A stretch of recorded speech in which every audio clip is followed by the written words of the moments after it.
الدين الخالص.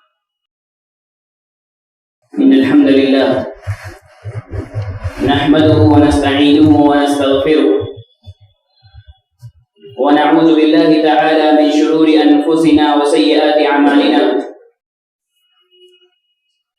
من يهده الله فلا مضل له ومن يضلله فلا هادي له. وأشهد أن لا إله إلا الله وحده لا شريك له جل عن الشبيه والمثيل والكفء والند والنظير. وأشهد أن محمدا عبده ورسوله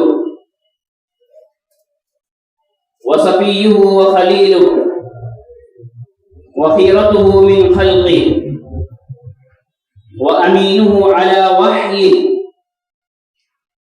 أرسله رحمة للعالمين وحجة على العباد أجمعين. فهدى الله تعالى به من الضلالة وبصر به من الجهالة وكثر به بعد القلة وأغنى به بعد العيلة ولم به بعد الشتات وأمن به بعد الخوف ووحد به بعد الفرقة. فصلوات الله وسلامه عليه وعلى آله الطيبين وأصحابه الغر الميامين، ما اتصلت عين بنظر ووعت أذن بخبر، وسلم تسليما كثيرا. أما بعد، فإن خير الحديث كتاب الله، وخير الهدي هدي محمد صلى الله عليه وسلم، وشر الأمور محدثاتها، وكل محدثة بدعة، وكل بدعة ضلالة، وكل ضلالة في النار. فأعوذ بالله من الشيطان الرجيم. بسم الله الرحمن الرحيم. والله جعل لكم من بيوتكم سكنا وجعل لكم من جلود الأنعام بيوتا تستخفونها يوم ظعنكم ويوم إقامتكم.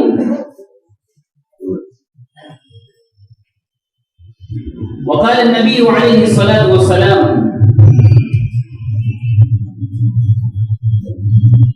إن الله تعالى صائل كل راع أما استرعاه أحفظ ذلك أم ضيعه، حتى يسأل الرجل عن أهل بيته، أو كما قال عليه الصلاة والسلام.